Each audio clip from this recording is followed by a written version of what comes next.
Time for another edition of Hey Bobby, Senior VP of the Cleveland Guardians, Bob DiBiasio, with us on WAKR. And I guess, Bob, let's talk more about this baseball team. First, synopsis of that Detroit series. They wrapped it up since you and I talk, and a couple of big shots there on Saturday. Some clutch pitching left, a long save for Emmanuel Clase, propelling this team in the ALCS.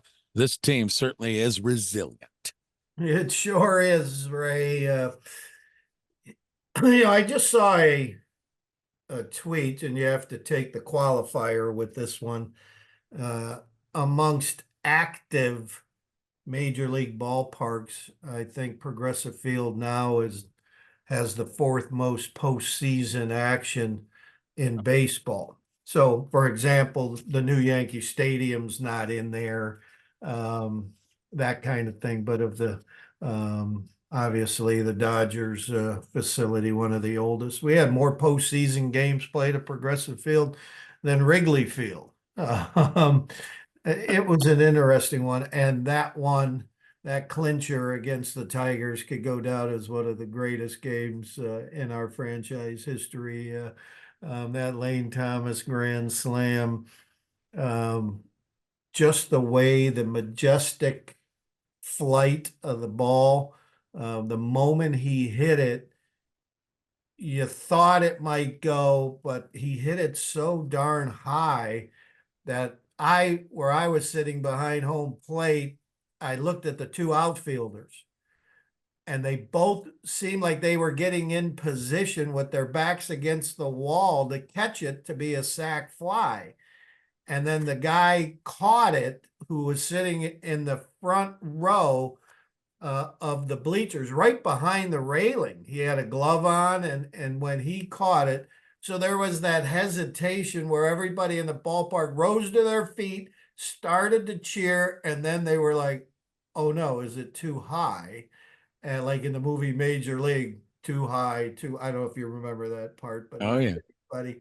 And then when it went over the railing, oh my gosh, it marveled Sandy's home run against Mariano Rivera in the ALDS. It marveled, Raja's homer against the Cubs in the World Series as to the way that place was shaken.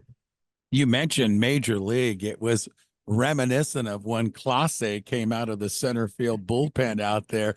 He came strutting in with an attitude, and it reminded me of the Wild Thing from the Major League movie. Well, another one on, I think it was Twitter or Instagram, one of them, but TBS took the top half of the screen of Clase coming out of the bullpen, the bottom half of the screen with Wild Thing coming out of the bullpen, and did a little video on it. It was a terrific, short piece on social media that was just phenomenal. And then, Clase coming in and what Stephen Vogt had to do to manage a 5-game series against a team that was the hottest in baseball.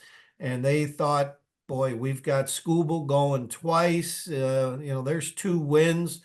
All we need to do is scratch out one more, and we can win this 5-game series. And our guys go beat the guy that's going to win the Cy Young Award.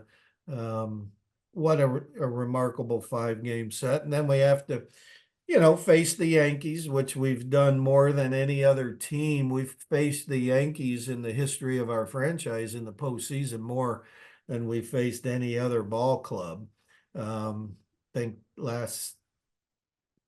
going into this series, 27 games against the Yankees in the postseason. I think Boston's second at 20 or 21. Going into the series, 12 and 15 against them in the 27 ball games. 7th time it's in the ALCS. So familiar teams going at it. 2 best teams, 2 best records in the American League going against each other in the ALCS, which is the way it should be. Now you settle back into a 7-game series, and hope we can get one in Yankee Stadium and come home and do some damage at our home ballpark. Thursday, Friday, and Saturday games at home. You know, Bobby, you look at this offense too, and a couple of things have really been standing out to me being a baseball guy, and that's that bottom of the order that it's turning it over. And Quan has gotten red hot at the perfect time. But Jimenez and Rocchio swinging the sticks really well at the bottom, it's turning that thing over. And Quan is hot, and it's really table setting for the other guys. The bottom of that order, I think, has really been a key for this team the last week or so. Well, you need a hero, a different kind of hero every game, and it's Lane Thomas, obviously in Game 5 against Detroit.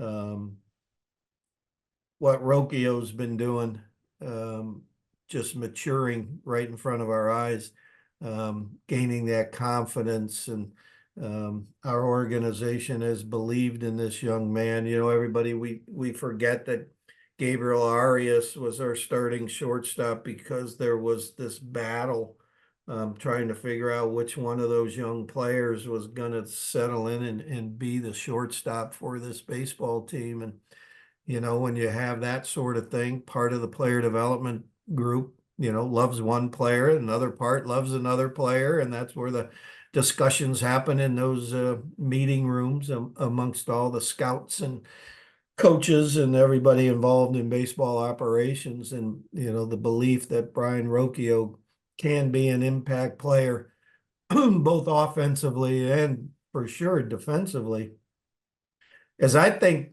Rocchio's numbers, when you look at fielding numbers, et cetera, then I think you're going to hear his name being discussed as a Gold Glove candidate this year at shortstop. It'll be interesting to see if that comes to pass, but I think he's just grown up so much, especially in the last couple months. His confidence certainly shows. I remember Jim Rosenhaus told me earlier in the season that Rugi Odor, who coached him in the minors, said Rosie was telling me that he was telling the organization, stick with this kid, stick with this kid. It takes him a little bit to get going, but he'll be fine. And we are seeing the fruits of that for sure. Bobby, it has to be wonderful. We talked about having those home games Thursday, Friday, and Saturday in the ALCS to see that stadium and that crowd jumping during the ALDS. We're going to see more of that, obviously, starting tomorrow night in the ALCS. But boy, the fans have really turned out this year and gravitated to this young baseball team. And you've been there for many summers with this organization. But in being there myself in the stands quite a few games this year, they've really emotionally gotten involved with this baseball team. From the first pitch, they're standing up in the first inning with two strikes. It's just been an awesome summer attendance wise, our fans embracing this young baseball team and enjoying the way they go about doing their business. And, you know, our fans have always, excuse me, have been to the forefront of attendance and, you know, the way they support this baseball team, especially when you give them something as exciting as what this past season was all about. And then you just multiply that when you get to the postseason, and our ballpark ends up holding up very well. And that's one of the cool things when you get national media come to our park who might have been here a couple times during the year or haven't been to our ballpark in a couple years, and they just marvel. You know, they always say, man, this place is held up. It's 31 years old and it just has held up and it looks beautiful. And when that place is rocking, just love seeing all the fan videos of the place, especially. I think I watched 50 different versions of Lane Thomas's Grand Slam, and I think I stayed up till 2 in the morning just continuing to watch them all that night because you just so pumped. Did you see Alcorn punching me and tackling me in the stands? Did you see that angle? I did see that angle. That was phenomenal. Absolutely. Oh God, yeah, it was awesome.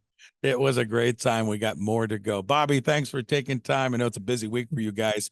in the office getting everything ready for the ALCS. Again, home games Thursday, Friday, and Saturday. We'll do it again next week, my friend. Let's keep it going. Thanks for the time. Let's keep it rolling for sure, Ray. Go Guardians.